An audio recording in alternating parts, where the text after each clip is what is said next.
I'm joined by Will Kingston, host of Fire at Will, a podcast from The Spectator on politics and culture, now slumming it over in Dublin, and Sky News commentator Joe Hildebrand in sophisticated Sydney. Very sophisticated. By the way, Will, what are you doing over there? Work has brought me to Dublin, Andrew. I'm getting a tour of all of the wonderful European cities that are now trying to battle with those multicultural policies that that Australia is learning to accept. Now be careful. Dublin's had anti-immigrant riots recently. You don't want to be going out on the streets alone, I think. Joe, what message do you think the Liberals were actually sending there?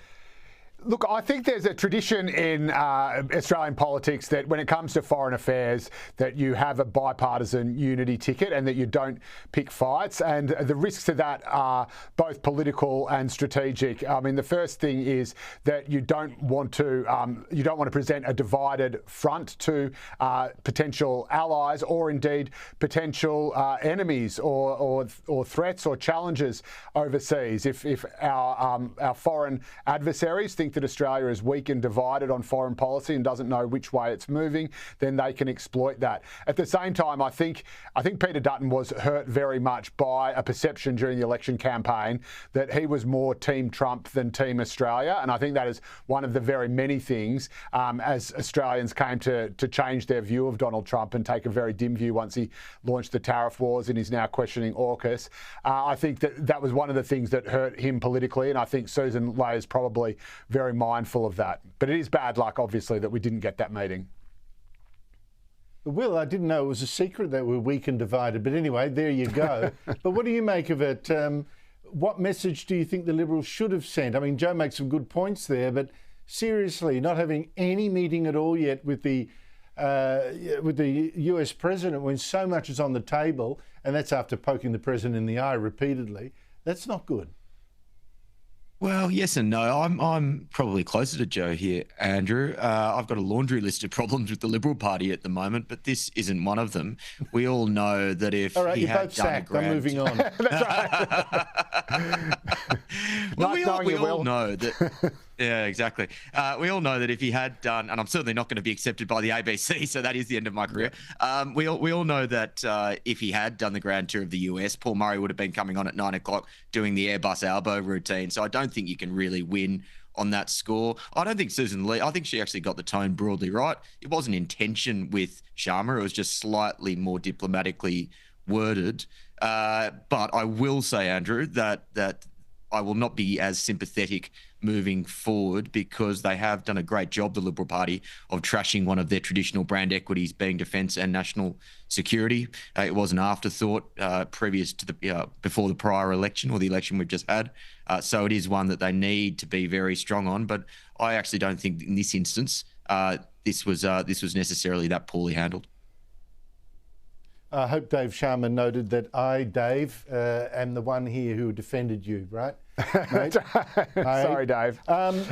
Joe, Trump promising to stop all wars 5 months ago, which to me was a stupid promise in the first place. Look at the world now. What do you think's going on in his mind? Well, I think Trump is obviously embarking on the same sort of America first isolationism that we saw between the two world wars in the early half of last century.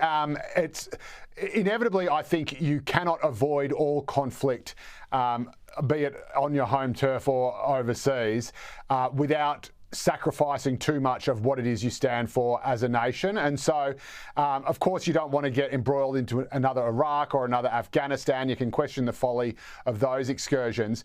But the idea that you would see Israel and Iran fighting each other and say, oh, we'll just sit this one out, you know, we'll see who wins. Clearly, Israel is in the right in this. Iran's regime is an absolutely disgraceful, deadly, murderous, theocratic, authoritarian, totalitarian state. Even the Iranian people don't like it, which is why they are constantly rising up against it and desperately trying to overthrow it.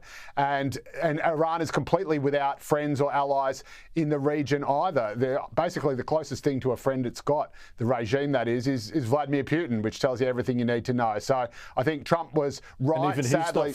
Even he's not sticking up for them. Well, I think it was right to leave G7.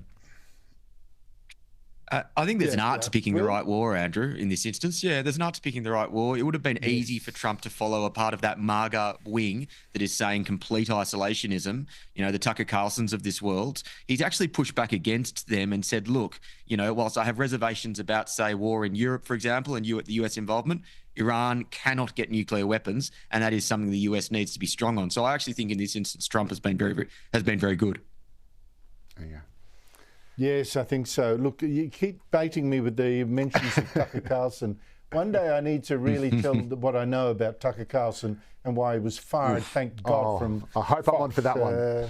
Fox News. Bombshell. Yeah, well, you'll need to put on your asbestos ears when you hear that one. Joe Hildebrand. Can't wait, Andrew. Thanks, mate. Thank you for your time. See you guys.